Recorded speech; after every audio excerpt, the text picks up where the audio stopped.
दोस्तों अस्सलाम वालेकुम। मैं हूं रेहान रज़ा। आप देख रहे हैं रेखता हिस्टोरी चैनल। बिहार की सियासत में इस वक्त बड़ी हलचल मची हुई है। महागठबंधन और एनडीए दोनों के अंदरूनी झगड़े ने पूरे चुनावी मैदान को हिलाकर रख दिया है। और इसी सियासी उठापटक के बीच AIMIM यानी ऑल इंडिया मजलिस इत्तेहादुल मुस्लिमीन सबसे मजबूत और पूरे एतमाद अंदाज में आगे बढ़ती नजर आ रही है। असदुद्दीन अवैसी साहब की पार्टी ने बिहार में 100 सीटों पर अकेले दम पर चुनाव लड़ने का ऐलान कर दिया है।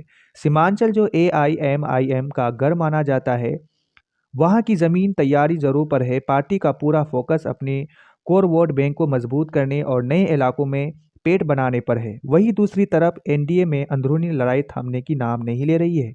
जीतन राम मांझी खुलकर कह रहे हैं कि हमारी बात नहीं मानी गई, सीटों कम मिली, इसका नुकसान एनडीए को होगा। और यही अंदरूनी खिस्तान AIMIM के लिए फायदेमंद साबित हो सकती है। उधर महागठबंधन की हालात भी कुछ बेहतर नहीं है। पप्पू यादव चाहते हैं कि कांग्रेस 100 सीटों पर लड़े, लेकिन कांग्रेस को मिली है सिर्फ 54 सीटें, जबकि आरजेडी खुद 100 सीटों से ज्यादा चुनाव मैदान में उतर चुके हैं। यानी दोस्तों, बिहार का मैदान इस बार बहुत दिलचस्प होने वाला है। और हालात जैसे बन रहे हैं, उसमें अवैसी साहब की पार्टी किंग मेकर का रोल निभा सकती है। वीडियो के अगले हिस्से में हम बताएंगे कैसे सीमांचल से लेकर पटना तक AIMIM की रणनीति बदलने वाली है। बिहार की पूरी सियासत का नक्शा, इसका असदुद्दीन अवैसी साहब को कैसे फायदा मिलेगा, बात कर लेते हैं। पहले हम यहाँ से शुरू करते हैं कि AIMIM की बिहार के अंदर मौजूदगी और उनकी मजबूती कैसे दिन ब दिन बढ़ती जा रही है। ऑल इंडिया मजलिस इत्तेहादुल मुस्लिमीन की ताकत तीन बातों में है। पहला, साफ लीडरशिप पार्टी के पास असदुद्दीन अवैसी साहब जैसे लीडर है जो बेखौफ होकर हर मसले पर बोलते हैं और अपनी बातों को मजबूती से रखते हैं। दूसरा, साफ एजेंडा। AIMIM का मकसद सिर्फ मुस्लिम वोट लेना नहीं है, बल्कि मजलूम, गरीब, दलित और पिछड़े तबकों को सियासी राजनीतिक ताकत बनाना है। तीसरा, जो गठबंधन का उनके ऊपर बोझ नहीं है। जब से महागठबंधन ने ऑल इंडिया मजलिस इत्तेहादुल मुस्लिमीन को नज़रअंदाज किया, तब से पार्टी अब किसी समझौते या सीटों की सियासत में नहीं फंस रही है और अपनी मर्जी से, अपने हिसाब से जो है, अपने उम्मीदवारों को ऑल इंडिया मजलिस इत्तेहादुल मुस्लिमीन उतार रही है। वही अगर हम बात करें एनडीए और महागठबंधन दोनों के अंदर जो हालात ठीक नहीं है। एनडीए की सूरत हाल ये है कि जब से ये पूर्व मुख्यमंत्री जीतन राम मांझी ने इल्ज़ाम लगाया कि सीटों के बंटवारे में उनके साथ जो है धोखा हुआ है, इसका मतलब है कि एनडीए और छोटे दल जो है वो बीजेपी से खुश नहीं, यानी कि एनडीए से जो खुश नहीं है। वही अगर हम बात करें महागठबंधन की, तो महागठबंधन के अंदर भी कुछ ठीक ठाक नहीं चल रहा है। आपको मैं बताऊं कि ये अंदरूनी झगड़े हैं। सीट शेयरिंग को लेकर झगड़ा बढ़ गया है और AIMIM के साथ ना लेने का फैसला कहीं ना कहीं मुसलमान इससे नाराज है। मुसलमान जो बिहार के हैं वो चाहते हैं कि तेजस्वी यादव जो है महागठबंधन के अंदर जो है ऑल इंडिया मजलिस इत्तेहादुल मुस्लिमीन को शामिल करे, लेकिन उन्होंने जवाब नहीं दिया। उसके बाद जो गठबंधन के अंदर पप्पू यादव ये चाह रहे हैं कि भैया कम से कम कांग्रेस नेशनल पार्टी है, इनके पास बराबर सीट होनी चाहिए, जैसे बीजेपी और जेडीयू के अंदर बंटवारा हुआ, आधे आधे, यानी 100-100 सीट होगा।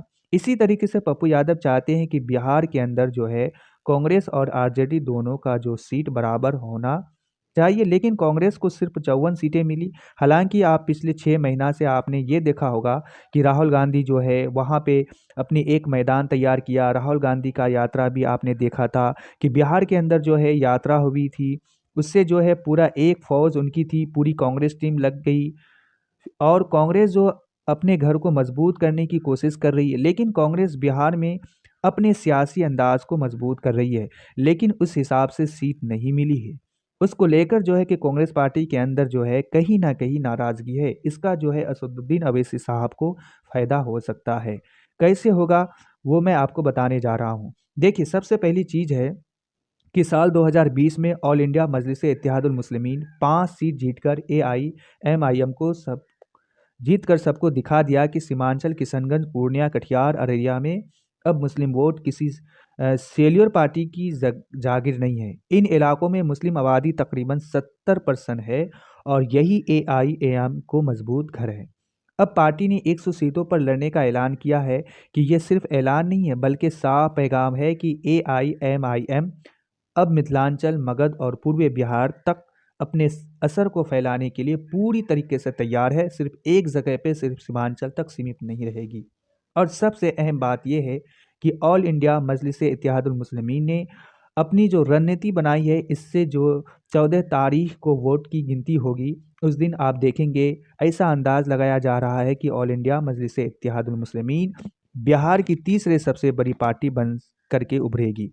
ऑल इंडिया मजलिस इत्तेहादुल मुस्लिमीन अब सिर्फ मुसलमानों की पार्टी बनना नहीं चाहती है। ऑल इंडिया मजलिस इत्तेहादुल मुस्लिमीन का मिशन है कि बहुजन, दलित, पिछड़ा, वंचित, अल्पसंख्यक और मुस्लिम को एक मंच पर लाना है।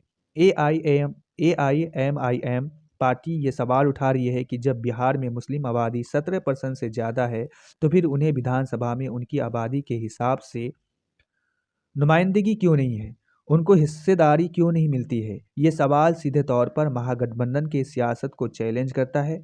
बिहार में AIMIM के लिए जो सबसे बड़ी चीज़ है वो है असदुद्दीन अवैसी जैसा मजबूत लीडर है, और बिहार में अख्तरुल ईमान जैसे ज़मीनी और तजुर्बेकार अनुभवी सियासी शख्सियत। जज्बाती अपील अवैसी के अपने हक और लड़ाई वाली बात और उनके जोश भरी तकरीरों से नौजवानों और दबे कुचले तबकों को बहुत असर करती है। लोग उनकी बातों को जो है सुनते हैं। इस बात को आप गौर से सुनिएगा।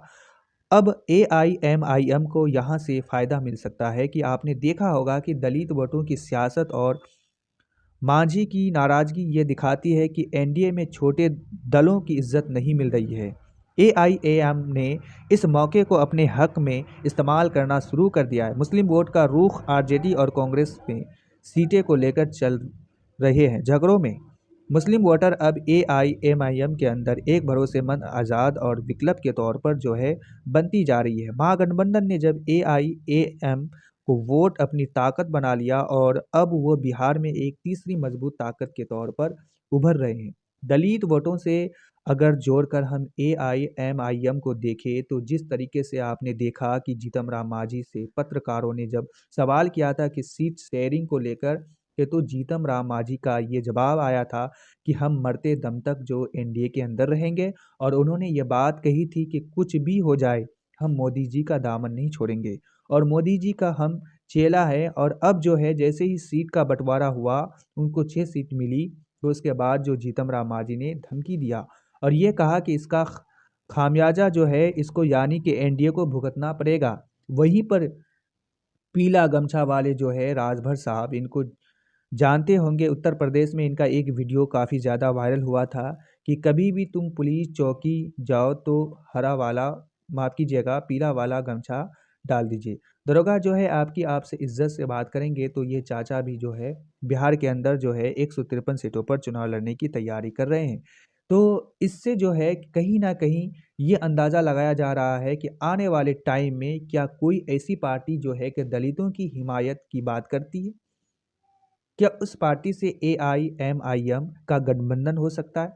अगर ऐसा होता है तो इसका जो है AIMIM को बहुत ज़्यादा फायदा होने वाला है।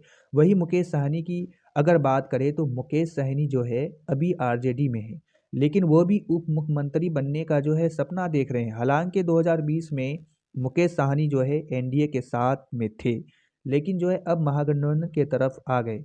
लेकिन उनका बयान जो है बार बार इस तरीके से जूझ रही है, बार बार जो है कि उप मुख्यमंत्री बनने का जो अपना ख्वाब जाहिर करते रहते हैं। इनका भी एक इंटरव्यू जो है काफ़ी ज़्यादा वायरल हुआ था। उन्होंने ये कहा था कि हम दिल्ली जा रहे हैं और दिल्ली में बड़े बड़े डॉक्टर बैठते हैं, उम्मीद है कि वहाँ पे जाएंगे तो सब कुछ ठीक हो जाएगा। लोग ये कायस लगे रहे थे कि क्या वो NDA के नेताओं से मिलने जा रहे हैं, क्या अमित शाह से मिलने जा रहे हैं। इसको लेकर के कहीं ना कहीं ये देखा जा रहा है कि बिहार के अंदर जो है महागठबंधन के अंदर फिलहाल कुछ सही नहीं चल रहा है। आपको क्या लगता है कि इस वीडियो के कमेंट सेक्शन में जाइए और कमेंट करके आप भी अपने राय ज़रूर दीजिएगा। बहुत बहुत शुक्रिया।